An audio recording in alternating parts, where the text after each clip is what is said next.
Hello, I'm Alexandra J. Johnson with the Entheos Academy for Optimal Living. Today I have the pleasure of chatting with Alan Cohen about his course, The Power of Authentic Living. Alan is the author of 24 popular and inspirational books that have been translated into 24 foreign languages. He has also been featured on Oprah.com and USA Today, and he has a weekly radio show on Hay House Radio called Get Real. If you dig this interview and you want to tap into Alan's wisdom, you can sign up for his course below. Hi, Alan. It's so great to be chatting with you today. My pleasure. And I'm so excited about this interview, and I just want to appreciate you for your approach to life. It's so fun and refreshing and transforming. So thank you for that. Someone once introduced me as a man with a profound insight into the obvious. I like that. I took it as a compliment. That's awesome. So just to start off, your class at the Academy is The Power of Authentic Living. So I want to start with, what is authentic living? It's when the life that you're living on the outside lines up with who you are on the inside. And a lot of us live two lives, the person that we are and the person we present to the world. And usually there's a gap between the two, and the bigger the gap, the bigger the pain. So what I like to do with myself and my students and readers is see how we can close that gap so you're in integrity. The outer person matches the inner person. That's so awesome. Love it. And then so the authentic path, how do we know when we're on the true authentic path? Well, this is going to sound terribly simple, but this is the way it is. That when you're feeling good, you're on your path, and when you're feeling bad, you're off it. The idea being that joy is the feedback that we're being true to our passion. Mm-hmm.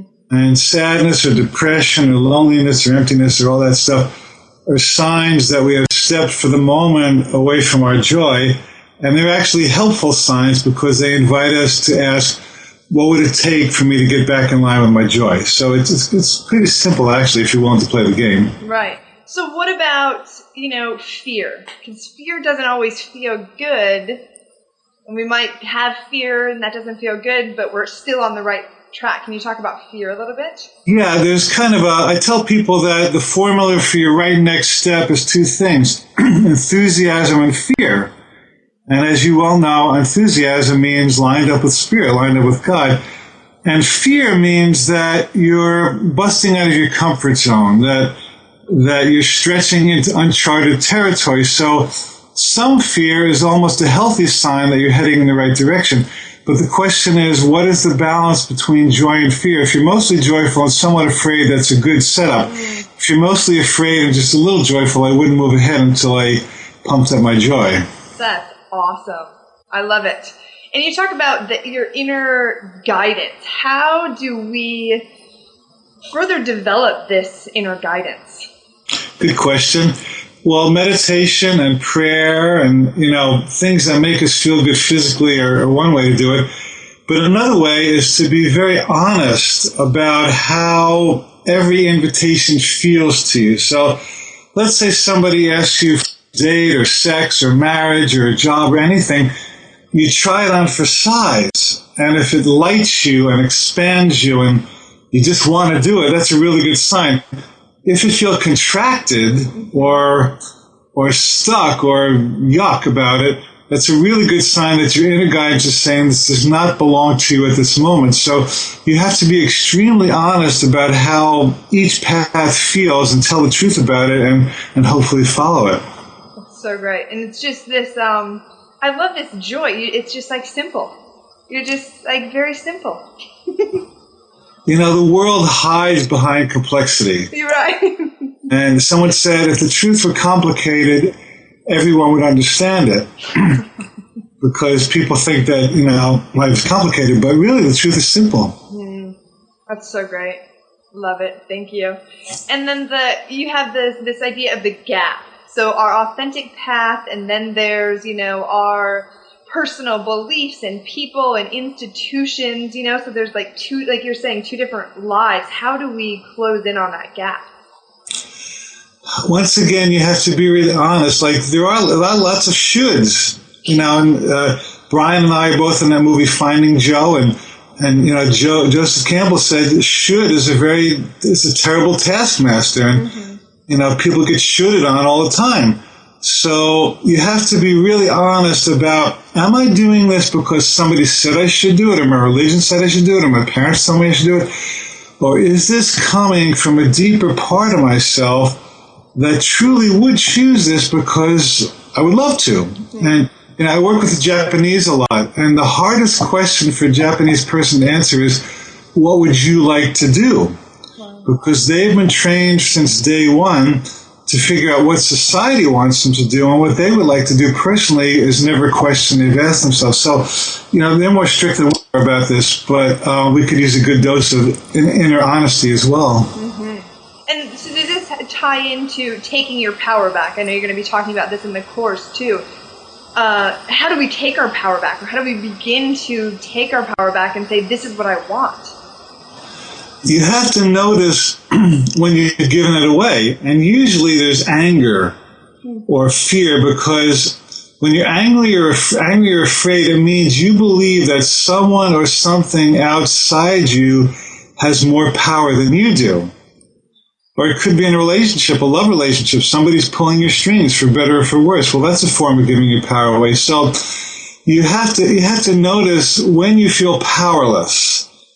And in that moment, you ask yourself, who have I given my power to, and why?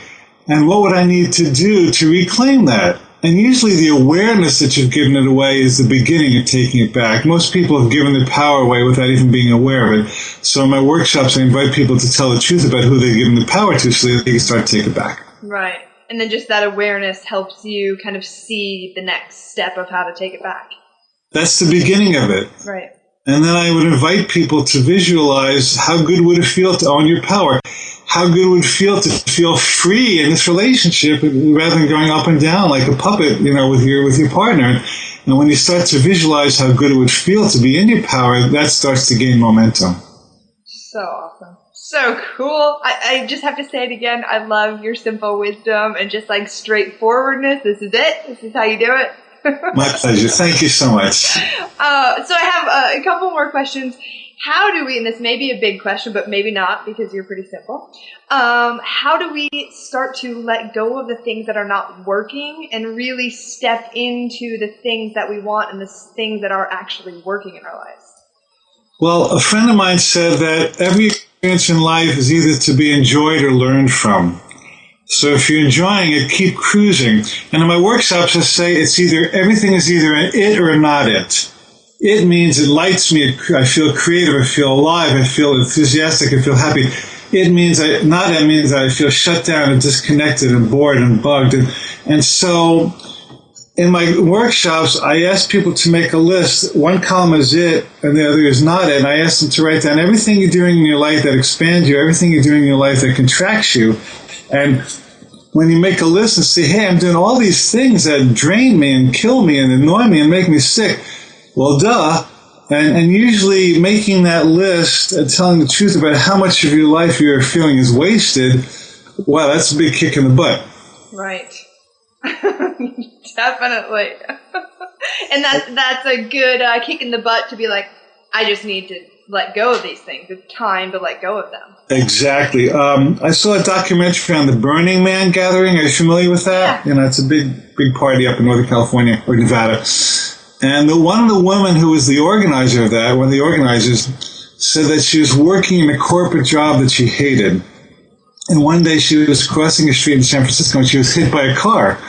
And fortunately, she was not seriously injured, but as she was going down, she thought she might die. Wow. And she said her life flashed before her, and her only comment was, what a waste.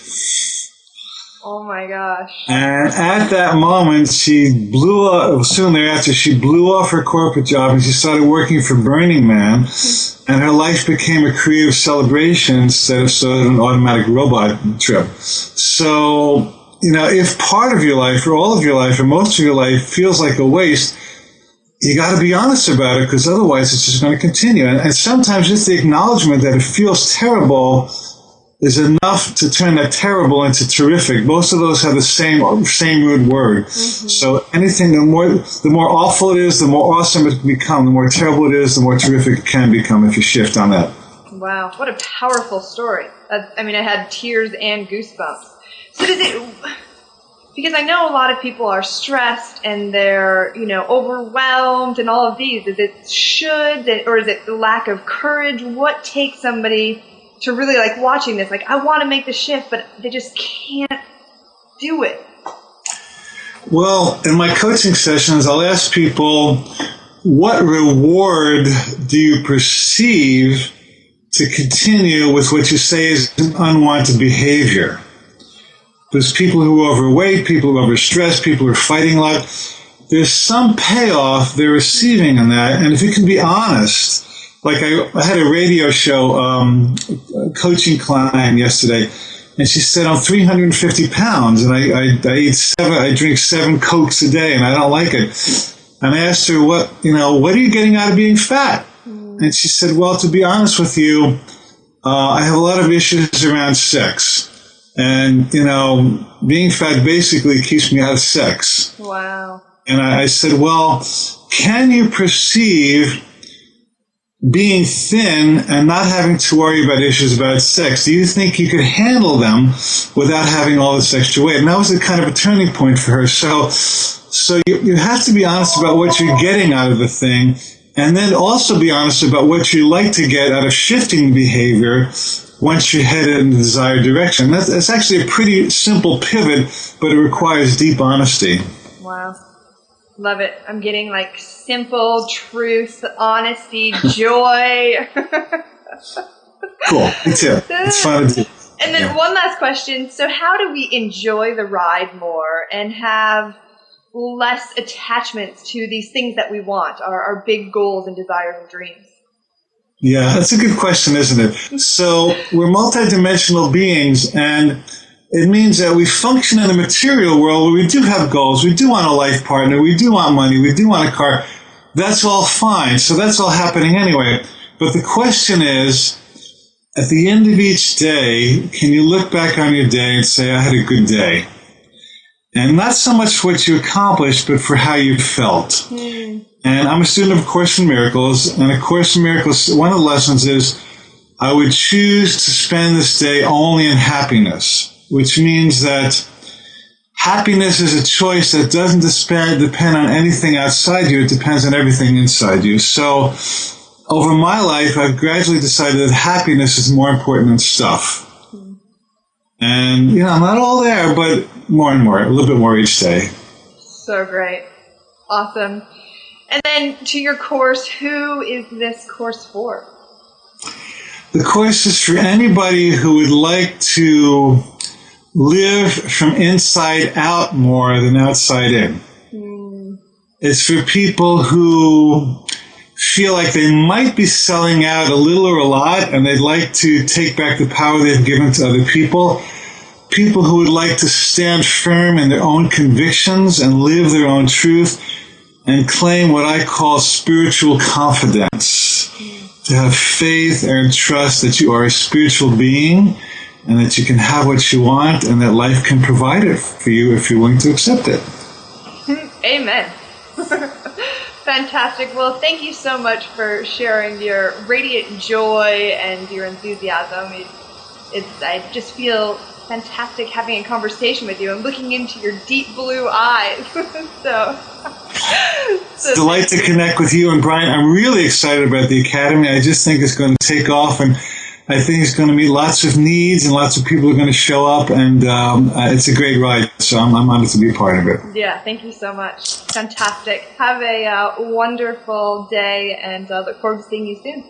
Aloha. Bye.